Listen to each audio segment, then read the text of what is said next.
Finding a used car that ticks all the right boxes under your set budget can be a wonderful thing, but the second-hand market could be a cruel mistress. What you thought was a great deal on your dream car can turn out to be a nightmare. Reliability means everything when you shop for a used car. Most buyers look for vehicles that rate high in initial quality and safety, and later report as dependable after a few years. Another approach is seeing which used cars rate the worst. Some variables could lead to a well-built vehicle wearing down before its time. However, when a large amount of customers give a used car poor marks on safety and reliability, you're better off avoiding it like the plague. Luckily for you, you clicked on this video, because today you're gonna learn about the deadliest used cars of all time.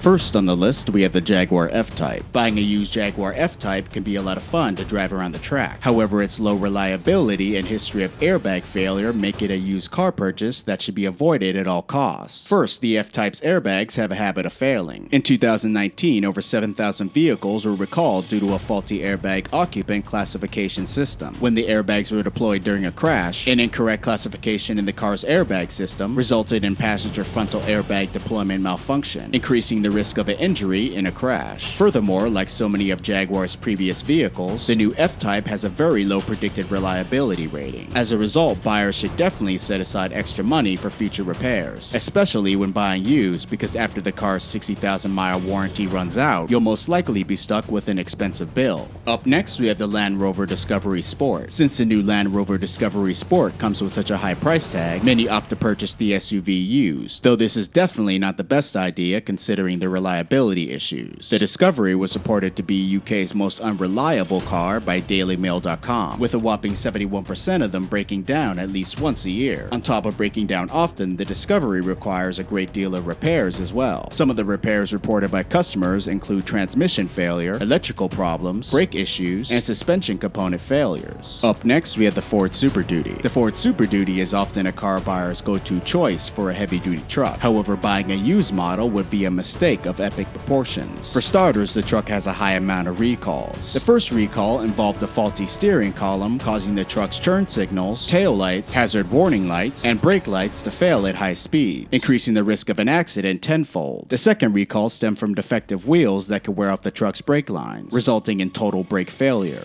Up next, we have the Acura RL. With the RL's low reliability rating, uncomfortable ride, distracting infotainment system, unsupportive seats, and massive amount of recalls, saying the car isn't an ideal used purchase would be an understatement. Some issues include seatbelts that fail at low temperatures, faulty headlights with diminished output, loose control arm bolts that reduce steering ability, and a collision mitigation braking system that incorrectly interprets roadside objects as obstacles, causing the car's brakes to be unexpectedly applied at high speeds. Up next, we have the Jeep Compass. The 2019 Jeep Compass was named the worst compact SUV by Consumer Reports, and its review of the car includes almost nothing positive about it. In addition to its poor reliability and low rankings pretty much across the board, the Compass has also been recalled for issues regarding brake failure. In its roundup of used cars to avoid, US News and World Report minces no words in the entry about the Jeep Compass, explaining that as an entry-level model in the Jeep lineup, the Compass was marked by obvious cost-cutting measures, such as a cheap trim and upholstery, a mushy suspension, and dull engine options, making it one used SUV that you should definitely avoid.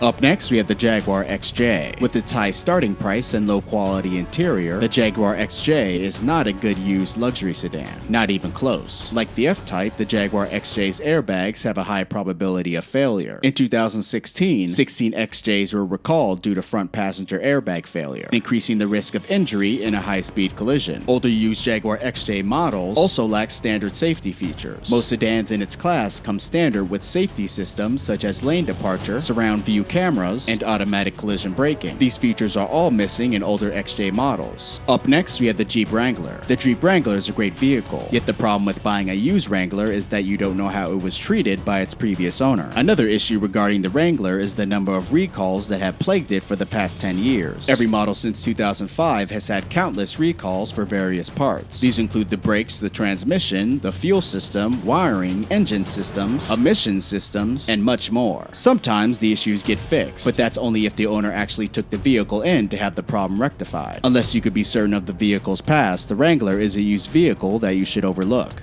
Up next, we have the Hyundai Genesis. Although the Genesis is an affordable used sports car, its fatal flaws are numerous. For starters, the car's tires often develop cracks in their sidewalls. With Hinnock S1 Noble 2 tires installed as original equipment, these cracks often cause the tires to explode at high speeds, resulting in total loss of vehicle control, increasing the risk of a crash. The car's tire problem became such an issue that Hyundai recalled over 11,000 vehicles to fix it, yet many used models remain affected. The Genesis' next fatal flaw is its faulty automatic transmission. In 2015, over 24,000 vehicles were recalled for a water leak that causes a delay in gear engagement when the vehicle is shifted from park to reverse or drive, and could also cause an incorrect gear to be displayed on the vehicle's instrument panel. This fatal flaw will cause the vehicle to move in an unintended direction, increasing the risk of a crash. Up next, we have the Mitsubishi Mirage. Buying a used Mirage would be a very poor decision, particularly if safety is a top priority. This is probably due to the fact that it received a rating of poor in its small driver's side overlap crash test. During the test, the dummy's head barely contacted the frontal airbag before sliding off to the side, leaving the head vulnerable to contact with the forward side structure. Additionally, the seatbelt allowed for excessive forward movement. Also, the side curtain airbag didn't have sufficient forward coverage to protect the head from internal structures and outside objects. So if safety is a top priority, the Mirage should be avoided at all costs. Up next, we have the Land Rover LR2. Though it's only 6 years old, you can find a 2013 Land Rover LR2 on average for about half of what it costs new. However, it comes with a long list of issues to be cautious about, including low predicted reliability ratings, a dated cabin, poor fuel efficiency, and an underpowered engine. But the car's biggest fatal flaw comes from its deadly sunroof. An obstruction would cause the sunroof to bind, twist, and potentially detach from the operating mechanism. If the sunroof is manually aided by a consumer, the glass panel can become fully detached from the vehicle and fall directly into the car, harming the driver and its occupants. If this were to occur while the vehicle is being driven, the defective sunroof could strike a following vehicle and cause injury and/or property damage. Well guys, those are the deadliest used cars of all time. If you guys like this video, give it a thumbs up. Also, if you like what you see at the channel, subscribe and put post notifications on. You could also follow the channel on Instagram at Modern Muscle YT. I'm Jeff from Modern Muscle, and I'll see ya next time.